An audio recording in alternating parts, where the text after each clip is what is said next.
नमस्कार दोस्तों, आज की वीडियो में हम बताने वाले हैं Maruti Suzuki genuine wireless multimedia player का फैक्ट्री सेटिंग अनलॉक ट्रिक, जिससे आप YouTube प्ले स्टोर और सभी ऐप को आराम से चला सकते हैं, वो भी बिना रूट और बिना एक्स्ट्रा सॉफ्टवेयर के। अगर यह ट्रिक आपको पसंद आई तो चैनल को सब्सक्राइब करना ना भूलिएगा।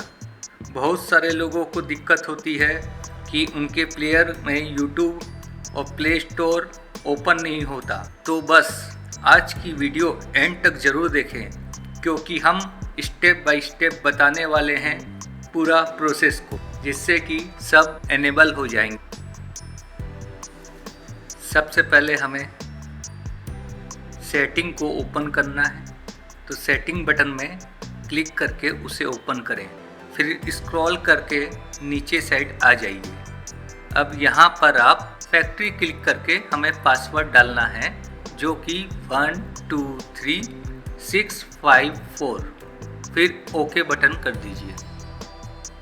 ओके दबाते साथ एग्री में क्लिक कर लीजिए। अब ये ओपन हो गया है। इसमें हम जाएंगे मॉड्यूल में। मॉड्यूल में नीचे स्क्रॉल करके हमें जो जो चीज़ एनेबल करनी है उसे हम एनेबल कर सकते हैं। YouTube, play store, Google Chrome, map, सारा चीज़ यहाँ से हम एनेबल कर लेते हैं। जो जो हमें चालू करना है उनको ध्यान रखें, सभी को एनेबल ना करें, क्योंकि सभी एनेबल करने पर हैंगिंग प्रॉब्लम चालू हो जाती है।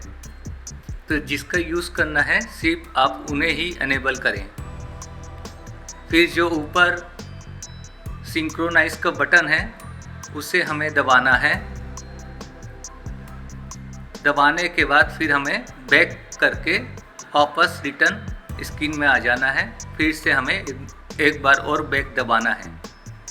इसके बाद हम इस इंटरफेस में आ जाएंगे फर्स्ट वाले में, जिसमें अब हमारा सारा चीज़ ओपन हो चुका है, जिसको हमने अनेबल किया था। अब हमें सबसे पहले YouTube चलाने के लिए वाईफाई और ब्लूटूथ को कनेक्ट करना होगा, और अपनी लॉगिन आईडी से आप YouTube प्ले स्टोर में लॉगिन करके सभी चीज़ को अपडेट कर लीजिएगा। सारे सॉफ्टवेयर अपडेट हो जाएंगे, और उसके बाद आप YouTube चलाएंगे तो वीडियो के साथ साउंड भी आपको बराबर मिलेगी। अब आप पूरा मज़ा ले सकते हैं मारुति इन्फोटेंट प्लेयर का। YouTube भी आप बराबर एक्सेस कर सकते हैं। अगर यह वीडियो आपको पसंद आया हो तो वीडियो को लाइक और कमेंट ज़रूर करें। धन्यवाद।